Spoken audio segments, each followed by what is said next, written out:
சமுதாயத்துக்கு ஒரு நாட்டுக்கு காயமானால் ஒரு கலைஞன் கோழையாயிட்டா ஒரு சமுதாயம் படால ஏதாவது துன்பம் ஏற்பட்டால் அவரை திட்ட முடியாது. மனுஷனாயா நீ என்ன? தனது கருத்துக்களை நெஞ்சுரத்தோடு எந்த அச்சமும் தயக்கமும் இல்லாமல் தெளிவாக சொல்பவர். தனது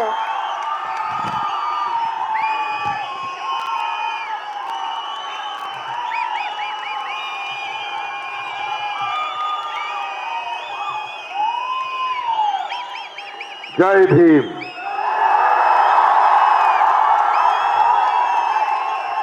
எப்படி இருக்கீங்க செல்லம்? எல்லோருக்கும் வணக்கம். ஐ லவ் யூ டு செல்லம்.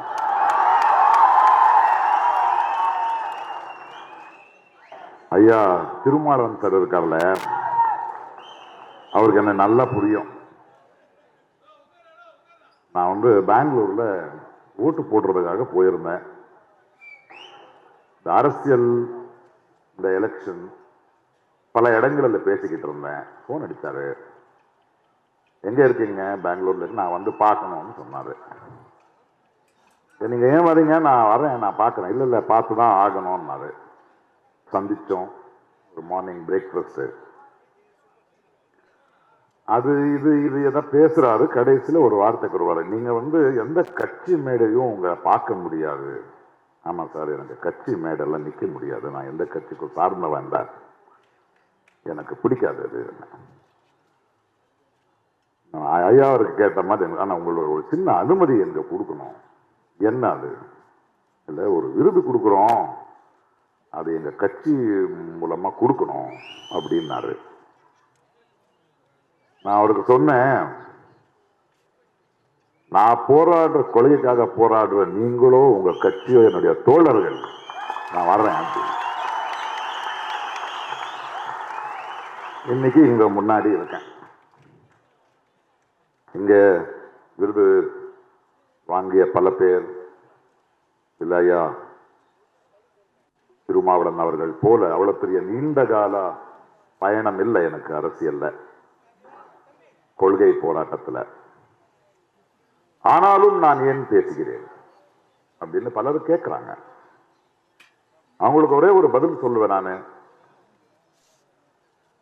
பாருங்க, உடம்புக்கு ஒரு காயமானால் நாங்க சும்மா இருந்தாலும் அந்த வலி குறைஞ்சிரும், காணாம போயிடும். ஆனா ஒரு சமுதாயத்துக்கு, ஒரு நாட்டுக்கு காயமானால் நாம் பேசாம இருந்தா அதிகமாகும். நான் ஒரு கலைஞன் தான், ஆனா என்னோட திறமையால நான் கலைஞன் ஆகவில்லை.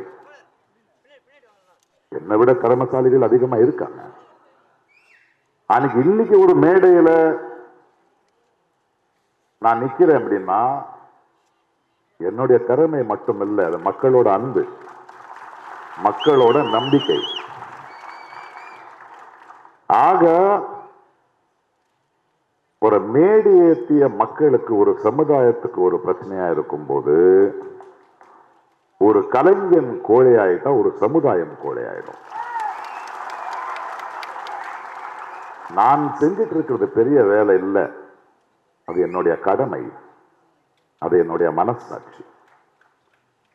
ஏனென்றால் வாழ்க்கை ஒரு கலைஞனா எனக்கு புரியுது. அந்த புரிதல் எனக்கு என்னோட திறமையில வந்ததில்லை. லங்கேஷ் போன்ற, மார்க்ஸ் போன்ற, அம்பேத்கர் போன்ற, காந்தி போன்ற, பாரதி போன்ற, இப்படி பலர்களோட சிந்தனையை படித்து அதை உள்வாங்கி அதனாலதான் வந்தது எனக்கு இந்த புரிதல். அந்த புரிதல் இருக்கும்போது கண்ணுக்கு தெரியுதுல்ல என்ன நடக்குதுன்னு. 10 வருஷத்துக்குள்ள இருந்து தான் பேசிக்கிட்டு இருக்கேன். 9 வருஷத்துல இருந்து தான் இந்த மன்னரை நான் எதிர்த்துட்டு இருக்கேன். இப்பெல்லாம் மன்னர்ன்னு சொல்ல முடியாதுப்பா, மன்னிக்கணும். அவர் தான் தெய்வ குழந்தை ஆயிட்டாரு. அவரை இனிமே நம்ம தேர்ந்தெடுக்க முடியாது. அவர்தான் நாட்டுக்கு. அவரால் ஏதாவது துன்பம் ஏற்பட்டால் அவரை திட்ட முடியாது. மனுஷனாயா நீ என்ன? முடியாது. ஏனென்றால் தெய்வம் சோதிக்குதுன்னு தான் நம்ம சொல்லணும். சரி, அவன் எப்படியும் போவான், அதுக்கப்புறம் பேசிக்கலாம். கௌரி லங்கேஷ் இங்க பேசிட்டு இருக்கிற மாதிரி அவருடைய அப்பா லங்கேஷ்னு ஒருத்தர் இருந்தார். அவர் தான் என்னுடைய ஆசான். அவர் வந்து ஒரு பத்திரிகையை நடத்திட்டு இருந்தார். ஒரு மாபெரும் சிந்தனையாளர், எழுத்தாளர். அவர் தான் எங்களை சிதைக்கினார். அவருடைய கோபம் தான் இன்னும் எங்களுக்கு இருக்கு. அதாவது அந்த காலத்திலேயே வந்து ஒரு பத்திரிகையை ஆரம்பிக்கும் போது, அதை நடத்தும் போது விளம்பரம் வாங்காம பத்திரிகை நடத்துவார். பத்திரிகையை வாங்குற மக்களுக்கு அவர் எழுதுவார், இந்த பாரு இந்த கோல்கேட்டு சோப்பு விற்கிறவங்க கிட்ட எல்லாம் போய் நான் கெஞ்சிட்டு இருக்க முடியாது, ஒரு 2 காசு அதிகம் போட்டு வாங்குங்கப்பா. அந்த பத்திரிகை நடத்தும் போது அதுல பல மேடைகளை உருவாக்கினார். நிறைய இளைஞர்கள், கவிஞர்கள், கதாசிரியர்கள், இலக்கிய சிந்தனை இருக்கிறவர்கள், கொள்கைகளை பற்றி பேசுறவர்கள், இவர்கள் எல்லாருக்கும் ஒரு இடம் கொடுத்துட்டு இருந்தாரு. ஒரு ஆட்சியே அவர் பேசுறாருன்னா பயப்படும். அப்பேற்பட்ட ஒரு ஆசானை நான் ரொம்ப கேட்டுட்டு இருந்த பார்த்திருக்கேன். அவர் நிரந்தரமா ஒரு விஷயம் சொல்லுவார் எங்களுக்கு. ஒரு பத்திரிகையும் ஒரு சாதாரண குடிமகனும் ஒரு கலைஞனும் நிரந்தரமான எதிர்கட்சியா இருக்கணும். நிரந்தரமான எதிர்கட்சியா இருக்கிறது தான் அரசியல் எனக்கு சொல்லிக் கொடுத்தவர் அவர்தான் எனக்கு. உன்னுடைய நண்பனே ஆளும் கட்சியானால் அதிகாரத்துக்கு வந்தால் நீ அவனுக்கு எதிர்கட்சியா இருக்கணும். அப்பேற்பட்ட ஒரு ஆசான். அவருடைய மகள் கௌரி 35-40 ஆண்டு காலம் ஒரு தொடர்பு. அப்படி வளர்ந்தவங்க நம்ம. அவர் ஒவ்வொரு டைனிங் டேபிள்லையோ இல்லை அவருடைய எடிட்டோரியல் டேபிள்லையோ ஈவினிங்கான நம்ம அங்கே போய் உட்கார்ந்தா எங்களுக்கு கிடைச்ச, நாங்கள் பார்த்த துடுவானங்கள், எங்களுக்கு கிடைச்ச அனுபவங்கள் ரொம்ப அதிகம். அப்பேற்பட்ட கௌரியை சுட்டு கொல்லும் போது, அதற்கு முன்னாடி தபோல்கர் இருக்கட்டும், பன்சாரே இருக்கட்டும், கல்புரி இருக்கட்டும், நான் கர்நாடகத்துல தான் பேசிக்கிட்டு இருந்தோம். பேசலேன்னு இல்லை, அப்பவும் பேசிக்கிட்டு தான் இருந்தேன். ஆனால் என்னுடைய தோழி, என்னுடைய ஆசானோட மகள் என் வீட்டு வாசல் முன்ன கொல்லப்பட்டால் கௌரி என்ன ஒரு கேள்வி கேட்டாள். அந்த மரணத்துல நீயும் சும்மா இருப்பியா அப்படின்னு. அதனால்தான் அவளை புதைக்கும் போது நான் சொன்னேன், நான் அவளை புதைக்கல, விதைத்தேன். இந்த பாசிசம், இந்த சனாதனத்தோட டெரரிஸ்ட் ஒரு குரலை அடக்கினோன்னு நினைச்சா அதை விட வேகமான ஆழமான குரல் எந்திரிக்குங்கிற காரணத்தினாலதான் 8 வருஷமா நான் பேசிக்கிட்டு இருக்கேன். 4ஆம் தேதிக்கு அப்புறம் இந்த தெய்வ மகன் போனதுக்கு பிறகு நான் எனக்கு வேலை இருக்கியல்ல எனக்கு தெரியாது, இருக்கட்டும். ஆனால் இது ரொம்ப முக்கியம். அம்பேத்கர் சுடர் எனக்கு கொடுக்கறீங்க. நான் தலித் கிடையாது, ஆமா. ஆனால் அம்பேத்கர் இந்த கான்ஸ்டிடியூஷனை எழுதாம இருந்திருந்தால் இந்த நாடு எப்படி இருக்கும்னு யோசிக்கும் போது எனக்கு பயமா இருக்கு. ஏனென்றால் அவருடைய சிந்தனையும் அவர் நினைத்த இந்த கான்ஸ்டிடியூஷன் பசியால பிறந்ததில்லை, வழியால பிறந்ததில்லை, அவமானத்துக்கு பிறந்தது. இன்னைக்கு வேர்வை மனம்னு பேசிட்டு இருந்தாரு. ரீசெண்டா இந்த எலெக்ஷன் கேம்பெயின்ல நான் வந்து வாடிங்கிற ஒரு ஊருக்கு போயிருந்தேன் கர்நாடகால. அங்க ஒரு ரயில்வே ஸ்டேஷன் இருக்கு. அங்கே பல வருடங்களுக்கு முன்னாடி அம்பேத்கர் இறங்கி இருந்தாராம். அதுக்கு பீமஸ்பர்ஷம் சொல்லுவாங்க அந்த இடத்துக்கு. அங்க இறங்கினேன். சில இலக்கியவாதிகள் நம்ம எல்லாம் சேர்ந்து ஒரு மேடை இருந்தது. அந்த மேடைக்கு போகும்போது ஒரு ஓப்பன் ஜீப்ல என்னை நிற்க வச்சு போயிட்டு இருந்தாங்க. எல்லாரும் உங்களை பார்க்கணும், அவங்களோட பேசணும், ஊர்வலமா போயிட்டு அந்த மேடைக்கு போகலாம்னு. ஒரு சின்ன ஒரு மார்க்கெட் இருக்கிற, நிறைய ஏழைகள் இருக்கிற, நிறைய கடைகள் இருக்கிற தெருவில் நான் போயிட்டு இருந்தேன். போயிட்டு இருக்கும்போது மக்கள் எல்லாம் வந்து அன்போட தொடணும், பேசணும், அவர் கையாவது கொடுங்க அப்படின்னு கேட்டுருந்தாங்க. என் பக்கத்தில் இருக்கிறவர், ஏயோ சார் வேணாம் சார், அவங்க வந்து ஏதோ பண்ணிடுவாங்க, வேண்டாம், இது என்ன பரவாயில்ல அப்படி. நான் போயிட்டு இருக்கும்போது, தொட்டுட்டு இருக்கும்போது அவன் எவரோ ஒருத்த கறிக்கடைக்காரன் அவன் வர்றான். அதோட மனம் எனக்கு வருது, வேர்வை எனக்கு வருது. அங்கே ஒரு பூ விற்கிற ஒரு தாய், பிரகாஷ் சார் அப்படின்னு கன்னடத்தில் பேசி கை கொடுக்குறாங்க. அந்த மென்மை எனக்கு தெரியுது, அந்த வேர்வை எனக்கு தெரியுது. யாரோ இரும்பு கடைக்காரன் பார்க்கறான், அதோடைய ரஃப்னஸ் எனக்கு தெரியுது. சின்ன சின்ன குழந்தைங்க ஜம்ப் பண்ணி சொல்லோன்னு கை கொடுக்குறாங்க, அந்த எண்டு தான் தெரியுது. அந்த மனத்துல அந்த ஸ்பர்சத்துல எனக்கு அம்பேத்கர் தெரிஞ்சார்.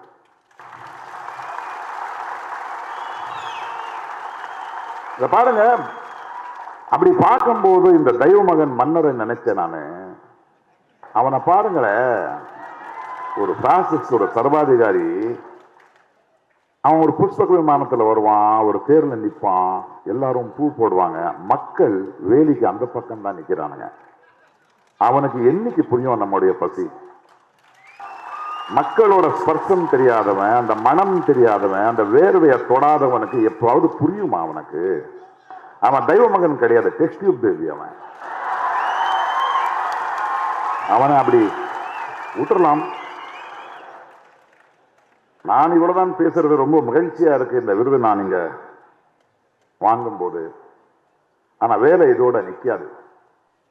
நான் மன்னர் வருவாருங்கிற பயம் எனக்கு இல்லை. அச்சமில்லை அச்சமில்லை அச்சமில்லை என்பவன் நான். நம்மளுடைய பயம்தான் அவனோட பலம்.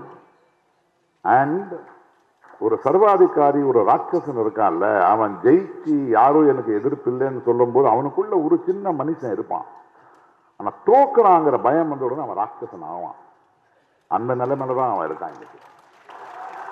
ஆக நம்ம அதுக்கு தயாராக வேண்டியதா இருக்கு. நம்ம ரொம்ப ஜெயிச்சுட்டோங்கிறது இல்லை, வெற்றி இல்லை. ஏன்னா இந்த 10 வருடங்கள் காலமா அவன் எங்கெங்க விதைய வெற்றிருக்கான் இல்லையா.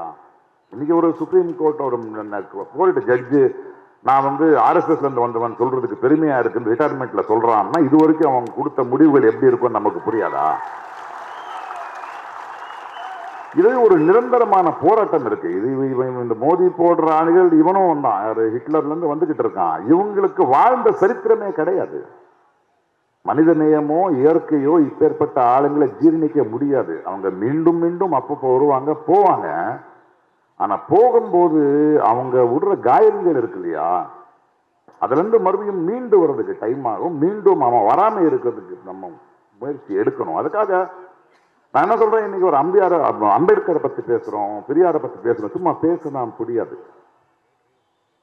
அம்பேத்கர் ஏழை, ஆமா. தலித், ஆமா. He was a great thinker. He was the most well-read person. அம்பேத்கரை படிக்கணும். ஏனென்றால் அம்பேத்கர் கான்ஸ்டிடியூஷன் எழுதுனது பிறகு அவரே சொல்றாரு, என்னுடைய எண்ணம் கரெக்டா இருக்கு, இது உண்மையாகுமா இல்லையான்னு எனக்கு தெரியாதுங்கிறார். அதற்கு காரணம் அடுத்த வர்ற தலைமுறை ஒரு மார்க்ஸையோ, ஒரு அம்பேத்கரையோ, ஒரு காந்தியோ படிக்கிறாங்களா இல்லையான்னு தெரியாதுங்கிறது நேரடியா சொல்றாங்க. அது படிக்காதவங்க தான் உட்கார்ந்துகிட்டு இருக்கோம். தே ஆர் நாட், நம்மளுக்கு அவர்கள் சூப்பர் ஸ்டாருங்க கிடையாது, நாங்க படிக்க வேண்டியது. பிகாஸ் அதுக்கு பின்னாடி அந்த அவமானத்தையும் தாண்டி அவங்க படிச்ச படிப்பு, அவங்க பார்த்த தொடுவானங்கள், அதை நம்மளும் பார்க்கணும். அப்போதான் இந்த சனாதனம் இருக்கோ, இந்த பாசிசம் இருக்கோ, அது வேரோட நம்ம எடுக்க முடியும். இவங்களுக்கு என்ன சொல்லணும்னு அதை பாருங்க. ஒரு தனி மனிதனுக்கு கட்டறிவுகளை கட்டாயிடுச்சுன்னா அது அவன தனிப்பட்ட மனிதனோட வழி. ஆனா ஏகலவ்யனோட கட்டவிரல் எடுத்து போனா அது சமுதாயத்தின் வழி. மெஜாரிட்டின்னு சொல்றாங்கல்ல, மெஜாரிட்டியோட பொறுப்பே மைனாரிட்டியை பார்த்துக்கிறது இல்லையா? இது தொடர்ந்த போராட்டம் ஆயிட்டே போகணும். இது வரைக்கும் நம்ம தொடர்ந்து போராட மாட்டோமோ? ஏன்னா இது வாழ்வின் முறையா இருக்கணும். நம்ம நிரந்தர எதிர்கட்சியா பண்ணிக்கிட்டே இருக்கணும். ஏன்னா இது இவ்வளவு சீக்கிரம் போகிற விஷயம் கிடையாது.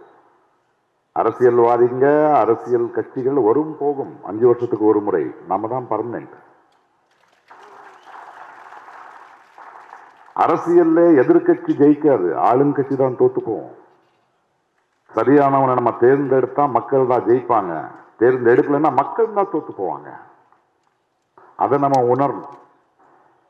இந்த வாட்டி அவர் தெய்வமானவனானதுனால ஜோலா எடுத்துக்கிட்டு எங்கேயோ போட்டோம், அது இல்லை. ஆனால் இந்த 10 ஆண்டுகளாக நம்ம அனுபவிச்ச வழி இருக்குல்ல, அவமானம் இருக்குல்ல, ஒரு பயம் இருக்குல்ல, ஒரு ஆதங்கத்துக்காக அடுத்த 5 வருஷம், அடுத்த 10 வருஷம் இவங்க மீண்டும் வர முடியாத அளவுக்கு நம்ம செயல்ல இறங்க வேண்டியதா இருக்கு. 70 ஆண்டுகள் ஆயிடுச்சு, 70 ஆண்டுக்கு மேலே ஆயிடுச்சு நம்ம அம்பேத்கர் கான்ஸ்டிடியூஷன் எழுத. இன்னைக்கு கூட மக்கள் ஓட்டு போடும்போது ஒரு பிரதமரை தேர்ந்தெடுக்க ஓட்டு போடுறதுக்கு அவங்களுக்கு உரிமை இல்லைங்கிறதே தெரியாம உட்காந்துக்கிட்டு இருக்காங்க. ஒரு முதலமைச்சரை தேர்ந்தெடுக்கிற உரிமை இல்லை. நம்மளுடைய ஒரு பிரதிநிதி எங்களுடைய குரலை பேசுறவன் பார்லிமெண்ட்டுக்கு போனோம். 530 பேர் தான் இருக்காங்க. இதுவரைக்கும் நம்ம தொகுதியில நமக்கு தெரிஞ்சவனாயவன், நம்மளுடைய வழி தெரியுமா, நம்மளுடைய மொழி தெரியுமா, நம்மளுடைய வேர்வை தெரியுமான்னு தெரிஞ்சவன் நீங்க தேர்ந்தெடுக்கணும். அதை விட்டுட்டு ஒரு ஃபுட்பால் மேட்ச் பார்க்குற மாதிரி இருந்தோம்னா அப்படிதான் வச்சிருக்கானுங்க இவனை. அப்பதான் இவங்க பிழைக்க முடியும். ஆனா மக்களுக்குள்ள அடுத்த 5 வருஷமோ 10 ஆண்டுமோ நான் வாழ்க்கை முழுக்க அதுதான் பண்ண போறேன். எனக்கு அதுதான் வேலை. எனக்கு இது வேலை இல்லை. வரும்போது இன்னைக்கு ஒரு 3 பத்திரிகையாளர்கள் என்ன மீட் பண்ணிருந்தாங்க. நேஷனல் கேரவன் அந்த மேக்சிமம். நீங்க ஏன் தேர்தல் அரசியலுக்கு வர மாட்டீங்க? கேட்க மாட்டாங்கம்மா அப்படின்னு. அரசியலுக்கு யாராவது வரலாம், யாராவது உள்ள வர முடியாது.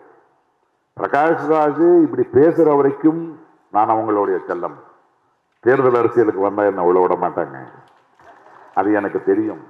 ஆனா மக்களான நமக்கு அவங்களுடைய பலசாலிங்க. நம்ம அம்பேத்கர் எழுதின கான்ஸ்டிடியூஷன்ல பவர்ங்கிறது மேலிருந்து கீழே இல்ல, கீழிருந்து மேல. அந்த சக்தியை நம்ம உணர வேண்டியதா இருக்கு. இது நம் வாழ்வின் முறையா இருக்க வேண்டிய, அடுத்த தலைமுறைக்கு நம்ம கொடுக்க வேண்டியது இதுதான். அந்த ஒரு பயணத்துல நான் நிரந்தரமான எதிர்க்கட்சியா இருப்பேன். நான் உங்களோட இருப்பேன், மக்கள் குரலா இருப்பேன். இன்னைக்கு கொடுத்த இந்த விருந்துக்கு நான் தலை வணங்குகிறேன். இதை நான் கௌரி சார்பாக வாங்கிக்கிறேன். நன்றி, வணக்கம்.